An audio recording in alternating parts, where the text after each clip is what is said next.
नमस्कार, स्टॉक्स फटाफट में आप सभी का स्वागत है। आपके साथ मैं हूं वरुण दुबे और इस शो में फटाफट अंदाज में हम आपको बताएंगे खबरें और साथ ही साथ अगले 2 घंटे में क्या हो आपकी रणनीति, स्टॉक स्पेसिफिक एक्शन कहां है और कौन से स्टॉक्स पे आपको लगाना है दाव, ये सब अगले आधे घंटे में आपको बताया जाएगा। लेकिन उसके पहले आज की बड़ी बातें देख लेते हैं। तो निफ्टी को अगर आप देखेंगे तो 24,600 के आसपास फिलहाल ट्रेड कर रहा है।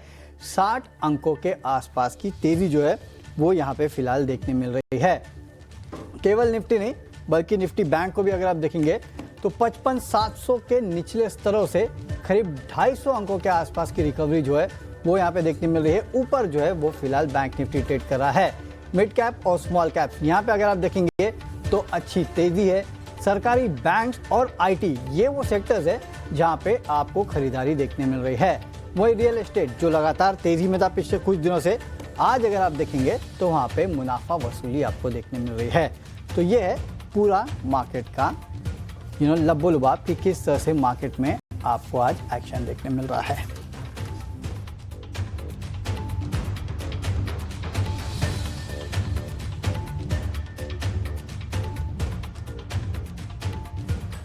चलिए, तो मार्केट में अगर आप देखेंगे तो आज आपको फिर भी थोड़ा बहुत रिस्पाइट देखने मिल रहा है, क्योंकि लगातार इसके पहले हमने देखा था कि नीचे ही जा रहा था मार्केट। लेकिन हाँ, आज अगर आप देखेंगे तो थोड़ी बहुत रिकवरी जो है वो इंडियन मार्केट्स में देखने मिल रही है। और फिर से एक बार सेक्टर स्पेसिफिक अगर आप देखें तो आपको काफ़ी भरपूर एक्शन देखने मिलेगा। शिपिंग स्टॉक, शिपयार्ड स्टॉक्स, आज वहाँ पे आपको अच्छी खासी खरीदारी जो है वो देखने मिल रही है। इसके अलावा भी अगर आप देखेंगे तो रेलवेज, यहाँ आप देखिएगा एक बेहतरीन उछाल जो है आज रेलवे स्टॉक्स में देखने मिल रहा है। तमाम रेलवे स्टॉक्स देखिए, इरकॉन हो या फिर रेलटेल हो, इन सभी स्टॉक्स में बहुत अच्छी तेज़ी है। इसके अलावा जैसे कि मैंने कहा कि शिपयार्ड स्टॉक्स में तेज़ी है, वहीं आज काफ़ी सारी ब्लॉक डील्स हुई है तो उसका इम्पैक्ट भी देखने मिल रहा है। Aditya Birla fashion and retail, वहाँ पे अगर आप देखें तो अच्छा खासा दबाव देखने मिल रहा है। इसके अलावा टाटा टेक्नोलॉजीज़ में आज एक ब्लॉक डील हुई, उसका इम्पैक्ट देखने मिल रहा है। तो तमाम ये स्टॉक जो है वो आज काफ़ी हद तक रिएक्ट करते हुए दिखाई दे रहे हैं। एल्केम लैब्स को भी अगर आप देखें तो करीब 2.5% के आसपास के यहाँ पे गिरावट देखने मिल रही है। इसके अलावा खबरों के चलते आज स्पार्क यानी कि सन फार्मा एडवांस्ड रिसर्च, इस स्टॉक को अगर आप देखेंगे तो इसकी ज़बरदस्त धुलाई देखने मिल रही है। करीब 17-18% के आसपास की गिरावट जो है वो इस स्टॉक में आज देखने मिल रही है, क्योंकि इनका एक क्लिनिकल ट्रायल जो है वो यहाँ पे फेल हो गया है और आगे जो है वो इसको बंद भी करेंगे। इसके लिए सन फार्मा तो 0.5% गिरा है, लेकिन स्पार्क का स्टॉक अगर आप देखेंगे तो वहाँ पे आपको ज़्यादा दबाव देखने मिल रहा है। लेकिन मार्केट पे फिलहाल आपकी क्या रणनीति होनी चाहिए, ये एक बार समझ लेते हैं। हमारे साथ हमारे एक्सपर्ट जुड़ चुके हैं। ओह अच्छा, आई थिंक सो हमारे एक्सपर्ट अभी तक हमारे साथ जुड़े नहीं हैं, लेकिन एक खास कंपनी हमारे साथ जुड़ी है, तो उस कंपनी के बारे में हम बात कर लेते हैं। और हमारे साथ जुड़े हैं निसूस फाइनेंस सर्विसेज के सीएमडी अमित गोयनका जी। अमित जी, गुड आफ्टरनून, बहुत बहुत स्वागत है सर आपका 18 हाउस स्वदेश पे। बहुत बहुत आभार। सबसे पहले तो अपनी कंपनी के बारे में बताइए, और क्या मैंने स्पेल किया निसूस, ये हाँ सही है? क्योंकि थोड़ा टंग ट्विस्टर नाम है इसके लिए। हाँ जी, ये नाइसिस बोलते हैं हम इसको। नाइसिस? हाँ जी। तो ये नाम कैसे पड़ा सर? सर, ये गीता पे जो हम सुनते हैं कि कर्मण्य देवारस्तु मा फलेषु कदाचन, कि आप अपना कर्म करिए, फल तो भगवान ही देंगे। तो हम अपने कर्म में लगे हुए हैं और भगवान ने अच्छे फल भी दिए हैं हमको। अच्छा। तो उसी का एक छोटा सा शब्द नाइसिस है। नाइसिस है, चलिए सर, बढ़िया है, बहुत अच्छा है आपका सर कंपनी का नाम। सर एक यूनिक कंपनी है। हाँ, यूनिक मॉडल है। तो सबसे पहले सर ये बताइए कि आपकी कंपनी करती क्या है, क्या बिजनेस मॉडल है आपकी कंपनी का? देखिए, करीब 12 साल पहले हमने ये बात काफ़ी अपने जहन में रख ली थी कि अगर भारत का निर्माण होना है तो अर्बन इंफ्रास्ट्रक्चर का ग्रोथ अनिवार्य है। अर्बन इंफ्रास्ट्रक्चर इतना मतलब अपने मकान, दुकान, malls, retail, health care, hospitality, warehousing, data centre बनना ये अनिवार्य है। तो इसमें हमने भारत की इस ग्रोथ में शामिल होने के लिए हमने फ़ंड क्रिएट किए। हमने आज तक 3 फंड्स मैनेज किए हैं, करीब 1500-1600 करोड़ रुपए निवेश किया है अलग अलग समय पे फंड्स के द्वारा। आज भी हम 1500 करोड़ रुपए निवेश करके बैठे हैं। तो एक अर्बन इंफ्रास्ट्रक्चर फाइनेंस कंपनी है। हम देश के पहले फंड मैनेजर हैं जो लिस्ट हुए हैं बॉम्बे स्टॉक एक्सचेंज पे। और हमने एक मिसाल कायम की है कि इंडिया से, भारत से, जैसे हमने बाकी देशों में ब्लैकस्टोन, ब्रुकफील्ड, केकेआर, बाकी अन्य फंड मैनेजर्स को लिस्ट करके ग्रो होते देखा है, उसी तरीके से एक हमने चाल चलने की कोशिश की है भारत से। और हम अलग अलग देशों में भी अब अपना रणनीति बनाते चल रहे हैं। तो एक हम अर्बन इंफ्रास्ट्रक्चर फाइनेंस करते हैं भारत में, अब यूएई में भी पहुंच चुके हैं हम, और उसके अलावा हम एडवाइजरी भी करते हैं। तो कई सारे ऐसे एसेट ओनर्स हैं, डेवलपर्स हैं जो चाहते हैं कि वो कुछ नया बनाएं, कुछ नया एसेट मोनेटाइज करें, ज़मीन के ऊपर एक लाभदायक कार्य हो, तो उस पर हमारी सलाह लेते हैं, क्योंकि कई बार रुपए की ज़रूरत नहीं होती, सिर्फ सलाह की ज़रूरत होती है। तो जब 450 कंपनी हमारे साथ सालाना आती है पैसे मांगने के लिए, तो ऐसे हमको लगता है 350-400 कंपनी ऐसी है जिनको एक्चुअली रुपया नहीं चाहिए, उनको सोल्यूशन चाहिए। तो रुपया जिनको चाहिए उनको हम मुहैया कराते हैं, इन्वेस्ट करते हैं, निवेश करते हैं, और बाकी कंपनियों को हम एडवाइस करते हैं। तो नॉन फंड और फंड बेस्ड बिजनेस का एक यूनिक कॉम्बिनेशन है नाइसिस फाइनेंस, और यही हमारी ग्रोथ स्ट्रैटेजी रहेगी भारत में भी और जीसीसी में भी। डेफिनेटली। तो सर काफ़ी बेहतरीन ग्रोथ स्ट्रैटेजी है आपकी सर, क्योंकि अब तो नतीजों का सीज़न चल रहा है, तो इसके सबसे पहले तो मैं आपको नतीजों पे ही पूछना चाहूँगा, क्योंकि आप अगर बता सके कि क्योंकि आपके तो हाफ ईयरली रिजल्ट्स आते हैं, और FY25 में आपके नतीजे देख रहा था, काफ़ी अच्छे नतीजे आए थे। हाँ जी सर। तो सर कैसा रहा ये पूरा साल, और की ग्रोथ ड्राइवर्स क्या रहे हैं आपकी कंपनी? दो बातें हैं वरुण जी। एक तो पहले तो हमारा एक्सपेंशन जो रहा है यूएई में, वो काफ़ी उम्दा रहा है। हमने पहली ऐसी कंपनी एस्टैब्लिश की यूएई में जो इंस्टीट्यूशनल कैपिटल को लेकर वहाँ पे एसेट बाइंग कर रही है। अभी तक फैमिली ऑफिसेज और निजी निवेशक आते थे, इंस्टीट्यूशनल लेवल पे बाइंग नहीं होती थी। हाल ही में हमने देखा अब ये दौर बढ़ता हुआ, जहाँ पे ग्लोबल कैपिटल आना चाह रहा है मगर उनको प्लेटफॉर्म अवेलेबल नहीं है, तो हम वो प्लेटफॉर्म बन चुके हैं आज DIFC में। उसके अलावा हमने देखा कि हाल ही में गवर्नमेंट ऑफ दुबई ने दुबई होल्डिंग्स की 27 बिलियन दिरहम की रीट का निर्माण किया, और ये बहुत अच्छा इसका परफॉर्मेंस रहा है। तो ये मार्केट अब राइप होता चला जा रहा है। ये अभी एक मैच्योर मार्केट बन रहा है, जहाँ पे ग्लोबल कैपिटल आता है, जहाँ पे रेंटल यील्ड मिल सके, वहाँ पे रियल एस्टेट की जो 30% की ग्रोथ है उसमें शामिल हो सके।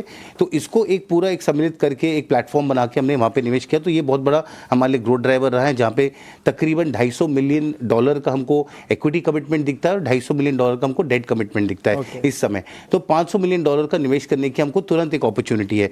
इसी के बैक पे हमने एक टोकनाइजेशन प्रोग्राम भी हमने अनाउंस किया एक्सचेंज पे, जहाँ पे हमने एक टोकनाइजेशन, सबसे एक बेहतरीन टोकनाइजेशन कंपनी के साथ जुड़कर $500 मिलियन का टोकनाइजेशन प्लेटफॉर्म भी एस्टैब्लिश करने की बात की, जिससे फर्दर ग्रोथ हमारी यूएई में होती है।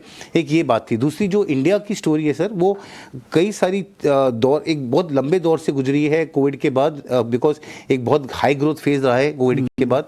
अब थोड़ा सा हमको एक ठहराव सा आते दिखता है कंजम्पशन में, क्योंकि प्राइसेस बहुत चढ़ चुके हैं। तो हमने अच्छा खासा इन्वेस्टमेंट किया, करते रहेंगे, बट अब हम भारत की स्टोरी पे फोकस कर रहे हैं। तो हम Tier 2 Tier 3 सिटीज़ में जाना शुरू कर दिया। हमने इंदौर में निवेश किया, अहमदाबाद में निवेश किया, हम देहरादून में निवेश कर रहे हैं। तो इस तरीके से हमने सिर्फ मेट्रो लोकेशंस ही नहीं, मगर जो भारत की स्टोरी Tier 1 Tier 2 में बन रही है, हम उसमें हमने अपने इनरोड्स कायम करने शुरू किया। तो ये बहुत बड़ा एक और शिफ्ट रहा है, स्पेशली स्पेशल सिचुएशन में जहाँ पे कोई था ही नहीं। तो बैंक्स निकल चुके थे, NBFCs निकल चुके थे, तो प्राइवेट कैपिटल की ग्रोथ बहुत बड़ी रही है।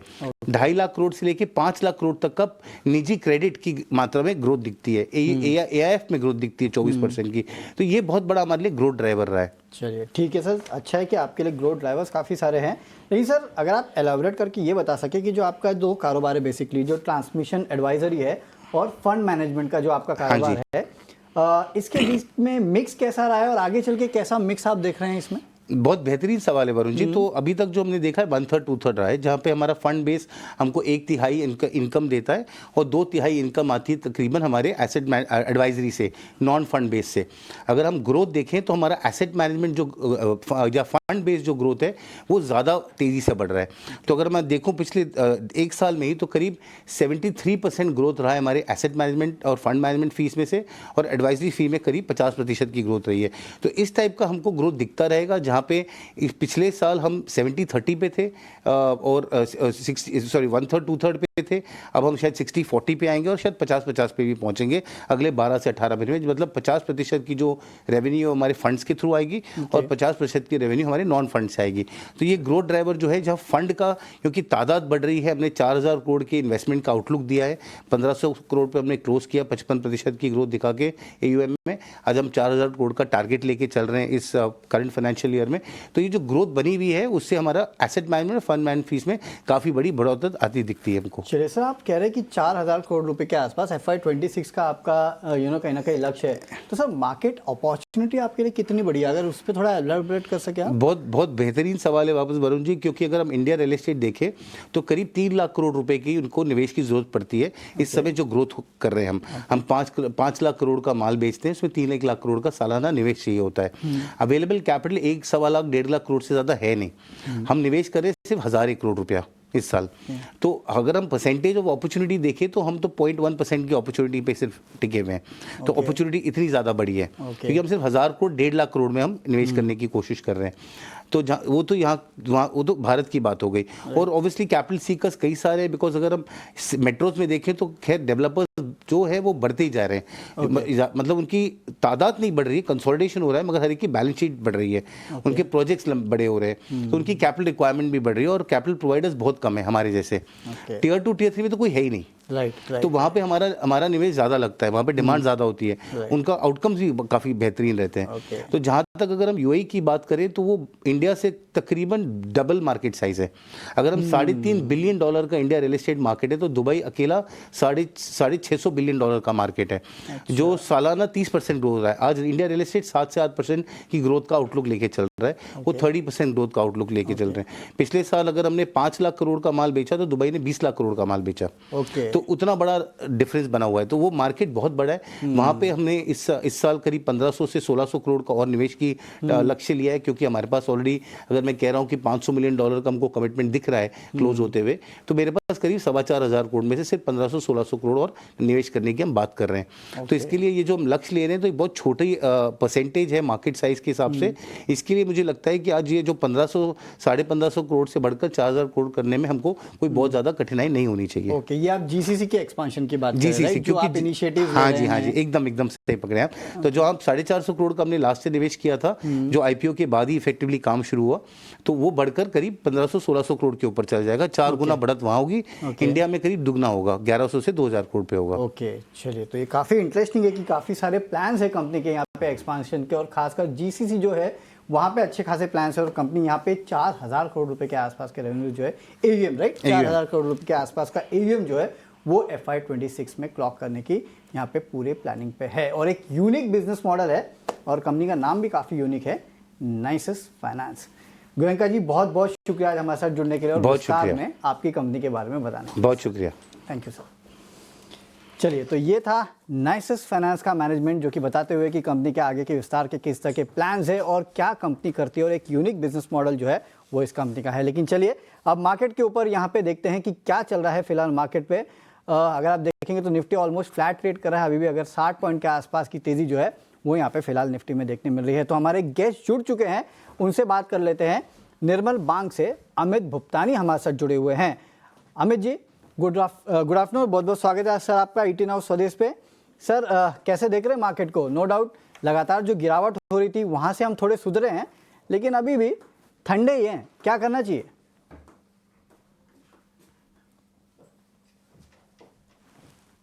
सर आप म्यूट पे हैं शायद। Sorry, good afternoon. ओवरऑल हम देखिए यहाँ से तो निफ्टी हम कंटिन्यूस देख रहे हैं, 24,500 का सपोर्ट लेके पिछले कई दिनों से चलते हुए देखने मिल रहा है। डाउन साइड में जो निफ्टी का सपोर्ट बना हुआ है 24,500 से 24,300 का एक सपोर्टिव बेस बना हुआ है, और अपसाइड में 25,000 से 25,200 का एक ब्रेकआउट लेवल बनते हुए देखने मिल रहे हैं। जब तक इसके क्लियरेंस मिलता नहीं तब तक मैं कहूंगा ये इस रेंज में यहाँ से निफ्टी की चाल बनी रहेगी। स्टॉक स्पेसिफिक फ्रंट हमें ध्यान रखना चाहिए। निफ्टी के सामने हम देखें तो ज्यादा यहाँ से चार्ट बेटर लग रहा है, ज्यादा इंडेक्स अच्छी लग रही है, वो बैंक निफ्टी हम देखें ओवरऑल यहाँ से तो स्ट्रेंथ बहुत अच्छी खासी दिख रही है चार्ट पैटर्न के हिसाब से। मुझे लग रहा है आने वाले दिनों में बैंक निफ्टी के फ्रंट से एक आउट परफॉर्मेंस देखने मिल सकता है। ओवरऑल पीएसयू बैंकिंग में अच्छी खासी बाइंग बन सकती है। सो करंटली मैं कहूंगा निफ्टी की जब तक ये रेंज ब्रेकआउट होती नहीं अपसाइड के लेवल की, तब तक यहाँ से इंडेक्स फ्रंट निफ्टी फ्रंट के लिए थोड़ा वेट एंड वॉच करना चाहिए। बैंक निफ्टी मैं कहूंगा अच्छी लग रही है निफ्टी फ्रंट के हिसाब से। और दूसरी बात करें हम तो यहाँ से ओवरऑल मार्केट स्ट्रेंथ पॉजिटिव लग रही है। जब तक डाउन साइड का लेवल ब्रेक नहीं हो रहा है 24,500 से 300 की रेंज जब तक ब्रेक नहीं हो रही तब तक लॉन्ग की पोजीशन होल्ड करके रखनी है।